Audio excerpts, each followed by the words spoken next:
All right, everybody. Happy Friday. Welcome back to RCT Construction, this being Houston Pleasant episode 5.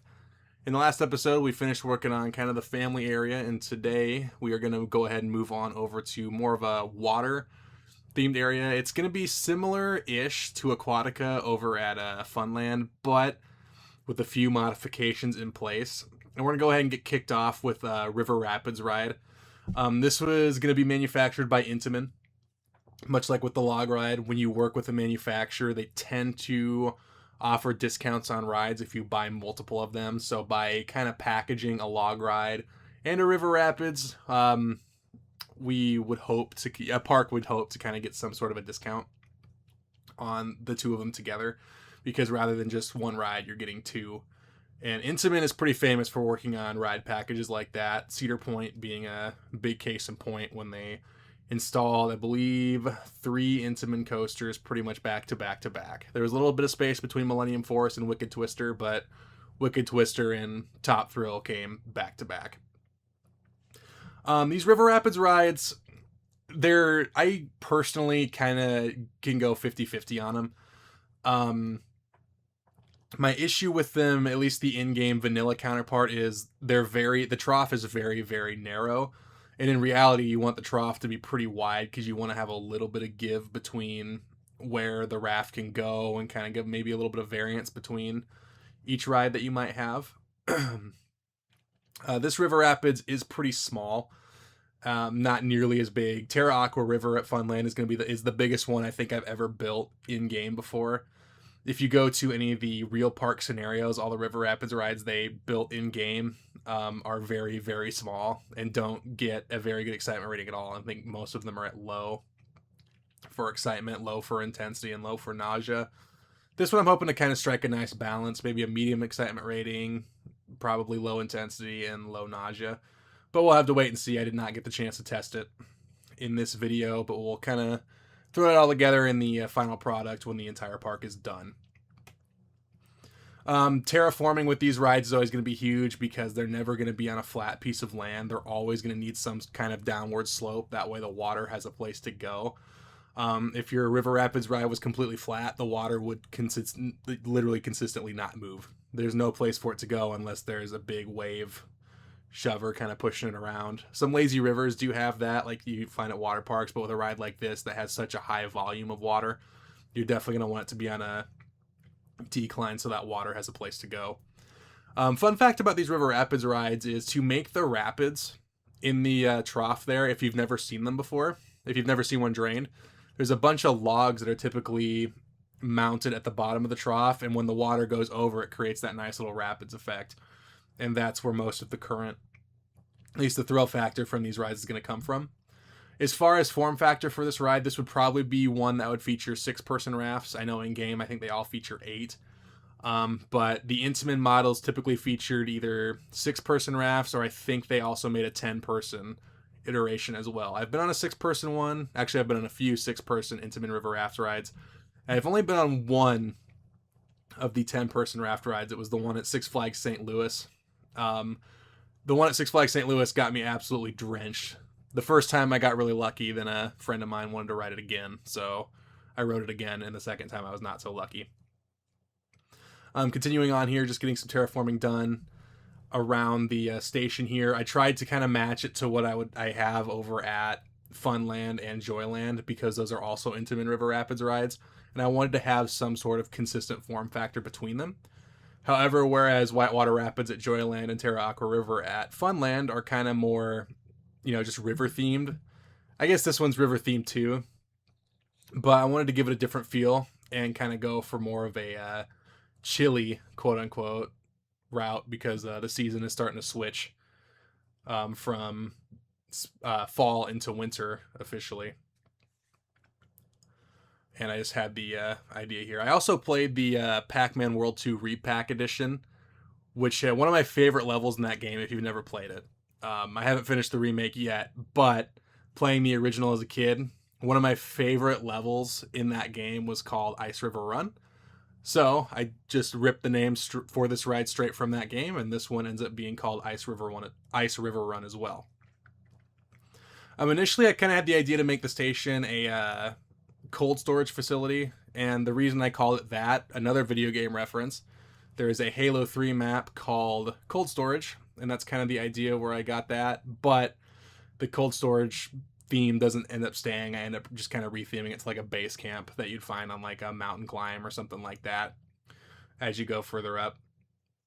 But anyway, moving on from that, we're going to start getting our queue in place. River Rapids rides tend to be very, very popular, so I ended up adding 3 sets of overflows for it. And then, as you can see, we're kind of working on that second train station. I had debated on whether or not I wanted to make the train station longer or make the train route longer, or just kind of leave it where it was. And in the end, I just decided to kind of leave it where it was, just because I didn't want it to overlap with expansion. I didn't want this train to have a track crossing. Joyland's train does have a track crossing, and I'm not horribly opposed to it. However, if you're operating a real park, it's just a lot bigger pain when your railroad has a crossing over a guest path, because you potentially have to staff it, have arms in place, have a way for the train to alert the guests when it's coming that direction. So when you don't have that train crossing, you don't necessarily have to worry about all that.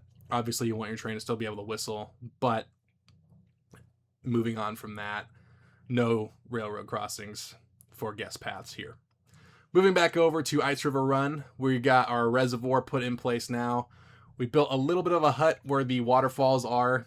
So when you go down that kind of big drop, you go right through the waterfall section as well.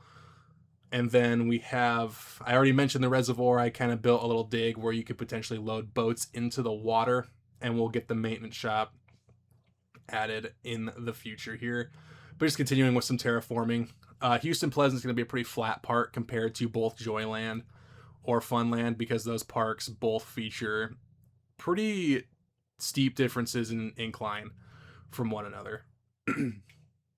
And one thing I realized that's going to be a challenge before I finish this park up is the water ride area is going to be pretty far out from everything else, as you can see by the long stretch of path I just put together. So we got to find something to kind of maybe fill that spot in the meantime while there's no additional rides, but it does leave us plenty of room for expansion in the future as the park continues to grow. Adding our pirate ship ride into this area, pretty classic ride, and then I wanted to add a little bit of water underneath that as well, and maybe potentially this ride could have water jets as well that kind of hit the riders as it goes up and down. Probably not. It could be something that happens or starts early in the ride's life, but those water jets tend to be one of the first things retired with those rides, but it would give it a unique twist. Moving on from the standard pirate ship. So this ride was originally supposed to be just a splash boats. It was also going to be made by Intamin. However, with building this ride, this one was kind of a prototype.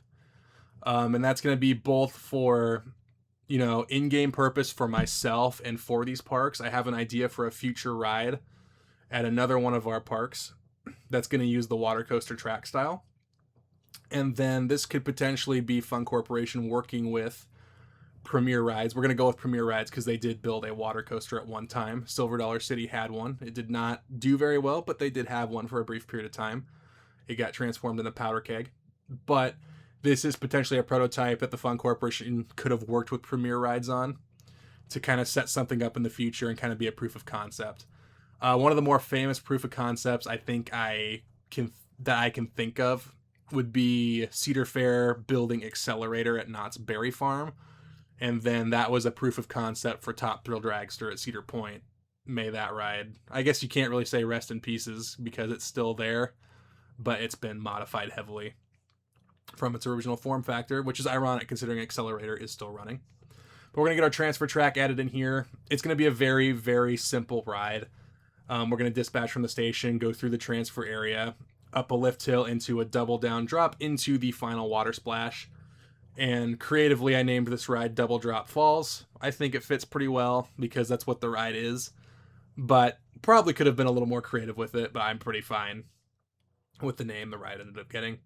At the bottom of the second drop, we're going to have it go through kind of a waterfall section, much like is featured on Ice River Run, through an on-ride photo section, and that's going to get a little bit of an airtime hop into the final splashdown right there, which I thought was kind of a cool concept.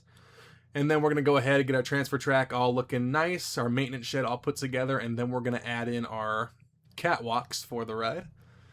And this is just I think the final product, I've said it before, I'll say it again, the final product looks really good, I think, but the process getting there just takes a very, very long time. For a ride that's, this size, maybe 70, 60, 70 feet tall, not too bad. But when we get into like the hyper coasters, building Xenon 200 was quite a process for getting that all in place and properly set with the tile inspector.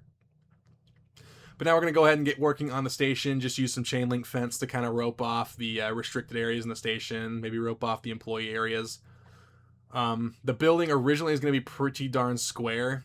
But as I start getting these placed in, I switch it up a little bit so it's not as square.